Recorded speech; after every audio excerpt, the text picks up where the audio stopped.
అప్పుడు చిరంజీవి గారితో మీరు వర్క్ చేశారు. ఆ తర్వాత ఎక్కువ ఆయనతో మళ్ళీ అలాంటి జర్నీ మీకు కుదరలేదా? లేక అలాంటి కథలు పడలేదా మీకు? ఎవరైనా ఒక టాప్ స్టార్తో వర్క్ చేయాలనుకుంటారు. కృష్ణ గారితో చేసాం తర్వాత, కృష్ణ గారితో చేసాను తప్ప పెద్దవాడి తర్వాత చేయలేను. అంటే నేను చేసిన వాళ్ళంతా అప్కమింగ్ ఆర్టిస్టులే చేసాం. చిరంజీవి కానీ, భానుచంద్ర కానీ, సుమన్ కానీ, శ్రీకాంత్ కానీ, చక్రవర్తి కానీ, అందరూ అప్కమింగ్. కృష్ణ గారు ఒక్కళ్ళే అప్పటికే ఎస్టాబ్లిష్డ్. ఆయన దగ్గర 300 సినిమాలు, 293 సినిమా నేను చేసాను. సో ఆయన ఒక్కడితో నేను చేసిన, మిగిలిన మీకు ఎక్కువ సక్సెస్ ప్రొడ్యూసర్గా వచ్చిందా సార్, డైరెక్టర్గా వచ్చిందంటారా మీ దృష్టిలో? బికాస్ ప్రొడ్యూసర్గా మీరు మంచి సూపర్ హిట్లు కొట్టారు. అంటే నాకు పెద్దగా రెండిట్లోనూ రాలేదు నిజం చెప్పాలంటే. ప్రొడ్యూసర్గా మొదటి 2 సినిమాలు బాగా హిట్లు ఇచ్చాను. బాగా హిట్ ఇచ్చారు. కోతల రైడు, మొగుడు. డబ్బులు బాగా వచ్చాయి సార్? అప్పట్లో ఏమొచ్చి ఏం లేదు. సిల్వర్ జూబ్లీ ఆడితే నాకు గుంటూరులో సిల్వర్ జూబ్లీ ఆడితే 1,25,000 1,10,000 వచ్చింది షేర్ అంతే. అంటే ఇప్పటి లెక్కలో చూసుకుంటే మాక్సిమం 10 కోట్లు ఉంటుందా? ఇప్పుడే ఉండదు మరి. అంటే బడ్జెట్ కూడా అంతే పెరుగుతుంది కదా మరి. 10 లక్షల సినిమా అది. సినిమా అంతా 10 లక్షలే. 10 లక్షలేగా అప్పుడు. 1978 79 80 80లో మీకు 10 లక్షల బడ్జెట్తో మీరు సినిమా తీశారు. ఇప్పుడు ఒక 2 సీన్ల ఆర్టిస్ట్ని పిలవాలంటే 10 లక్షల కాల్ షీట్. అంతే కదా సార్? అలా మారిపోయాయి స్టాండర్డ్స్, ప్రొడక్షన్ బడ్జెట్స్ మారిపోయింది. అంటే రూపీ వాల్యూ కూడా పడిపోయింది కదా. రూపీ వాల్యూ లేదు. మీరు రీమేక్ చేసిన ఫిల్మ్ బాజీగర్. బాజీగర్ వేటగాడుగా రీమేక్ అయినప్పుడు అంత సూపర్ హిట్ అయిన సినిమా ఎందుకు తెలుగులో అది జనానికి మనస్కరించలేదు? ఆ నెగిటివ్ షేడ్ ఉండే అలాంటి క్యారెక్టర్ని యాక్సెప్ట్ చేయలేదంటారా? అయ్యి ఉంటుంది. ఎందుకంటే రాజశేఖర్కి చాలా మంచి ఇమేజ్ ఉండేది. అతనికి కొంచెం స్ట్రిక్ట్ పోలీస్ ఆఫీసర్గా కానీ, లేకపోతే సమాజానికి పనికొచ్చే క్యారెక్టర్స్ చేసే క్యారెక్టర్ ఉంది. అతను మనసు పడ్డాడు వచ్చాడు అనుకోండి. కానీ అందుకు నచ్చలేదు, మళ్ళీ లేట్ అయిందో ఏదో సంథింగ్, మన టైం బాగోలేదు, లేకపోతే నేను బాగా తీయలేదు, డైరెక్టర్గా నేను పెర్ఫామ్ చేయలేదు, ఏదైనా అయ్యి ఉండొచ్చు. దానిలో డబ్బులు కూడా చాలా పెట్టారు కదా సార్ మీరు. కొంత డబ్బులు అందులో పోగొట్టుకున్నారని అంటుంటారు. అయిపోయిన కథ కదా. అయిపోయిన కథలో సార్. కానీ బాధేస్తుంది ఎప్పుడైనా మీరు తలుచుకున్నప్పుడు. బికాస్ ఇప్పుడు నాకే ఇప్పుడు ఫర్ ఎగ్జాంపుల్ మా స్థాయిలో మాకు ఒక షో సరిగ్గా రాలేదంటే అయ్యో ఇంకా బాగా చేయాల్సింది, అది వర్కౌట్ అవ్వలేదు. ప్రతి వాళ్ళకి వాళ్ళ ప్రొఫెషన్లో ఉంటుంది కదా sir. What was it that was మీకు? అంటే ఇట్ వాజ్ వెరీ డిప్రెసింగ్. ఎందుకంటే what ever I last complete. నా కెరియర్ మొత్తం పోయింది. మొత్తం కెరియర్ టర్న్ అయిపోయింది. అప్పటి వరకు మోస్ట్ సక్సెస్ఫుల్గా ఇండస్ట్రీలో ఉన్నవాడిని టోటల్గా ఆ రోజు నుంచి ఈ రోజు వరకు I could not cope up నిజంగా చెప్పాలంటే. అదర్వైజ్ నేను ఏదో వేరే ఈ ఫెడరేషన్లు, జనము, సినిమా ఇండస్ట్రీ వాటి వరకు పర్వాలేదు. కానీ as a producer or director I could not revive myself. తర్వాత పచ్చని సంసారం ఇవన్నీ వచ్చి పర్లేదు కానీ, బట్ ఏదైనా కానీ ఆ రివైవల్ లేదు. దాంతో డెఫినెట్గా అదే it was one of those things.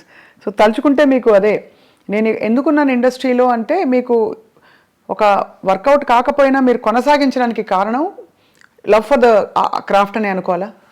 I don't say that అంత అన్ని అబద్ధం అని కానీ, but people's love rather more than my love for the craft. Majority of the people love me ఇండస్ట్రీలో సార్, బయట సినిమా ఇండస్ట్రీలో for so many other reasons. వదిలేసేద్దాం ఇది సినిమా గినిమా అనేది కానీ, so many other reasons they feel as if ఏదో నేను మా అన్నయ్య ఉన్నాడు అనే ఫీలింగ్ వాళ్ళు ఉంటారు. వాళ్ళు అట్లాగే చూసుకుంటారు నన్ను. సో వాళ్ళని వదిలిపెట్టి వెళ్ళే పరిస్థితి కనపడలేదు ఇప్పుడు ఈరోజు కూడా.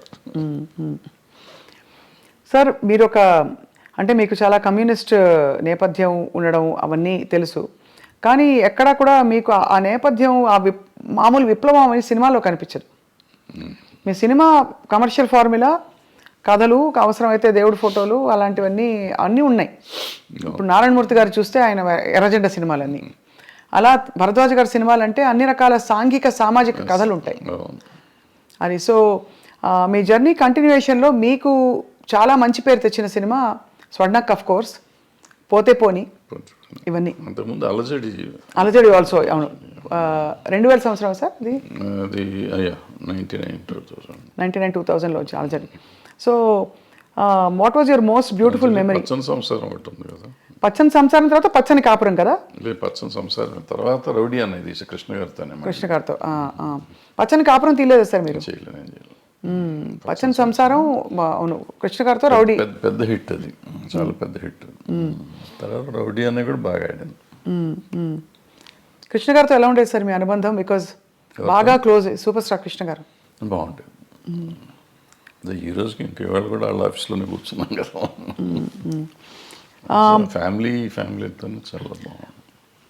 మీ పాత్రల్ని పండించిన ఆల్ టైమ్ బెస్ట్ స్టార్ ఎవరు సార్? బెస్ట్ హీరో కానీ యాక్టర్ కానీ? రఘు గారు మొదలుకొని చిరంజీవి గారు. నాకు చిరంజీవి గారు కొత్తలో ఆయన అప్పుడు కొత్తగా వచ్చిన ఆర్టిస్ట్, ఆల్మోస్ట్ హీరోగా ఫస్ట్ పిక్చర్ అది. సో ఆయన అద్భుతంగా చేసాడు దాంట్లో. మొగుడు గవాల్లో ఆ క్యారెక్టర్ కొంచెం డిఫరెంట్ క్యారెక్టర్, అద్భుతంగా చేశాడు అది కూడా. సరే కృష్ణ గారు సరే, భానుచందర్ అలజడిలో అద్భుతంగా చేశాడు. నరేష్ అందులో క్యారెక్టర్ ఒకటి ఉంటాను, ఫ్యాంటాస్టిక్ చేశాడు అతను. దీంట్లోకి వచ్చేటప్పటికి పచ్చని సంవత్సరంలోకి వచ్చి నిరోష క్యారెక్టర్ ఒకటి అద్భుతంగా ఉంటుంది, ఆ అమ్మాయి నిలబెట్టేసిన సినిమా. అట్లా ఏ సినిమాకి ఆ సినిమా. పోతే పోనీకి వచ్చేటప్పటికి అమ్మాయి సింధుతులని చాలా బాగా. సింధుతులని శివబాలాజీ. శివబాలాజీ. రోజా, స్వర్ణక్కులో రోజా. ఏ సినిమాకి ఆ సినిమా బాగానే చేశారు. స్వర్ణముఖి ఆడలేదు కానీ పాపం సంగవి కూడా చాలా బాగా చేసింది ఆ సినిమాలో. Who was the most beautiful sir? మీరు ఫోటోలు ముందు చూసేవారు కదా, తర్వాత ఇంకా తప్పనిసరిగా మీరు డైరెక్ట్గా చూడవలసి ఉంది కదా, అప్పుడు కొంచెం కంఫర్టబుల్ అయ్యారా మీరు? 5-6 సినిమాల తర్వాత కంఫర్టబుల్.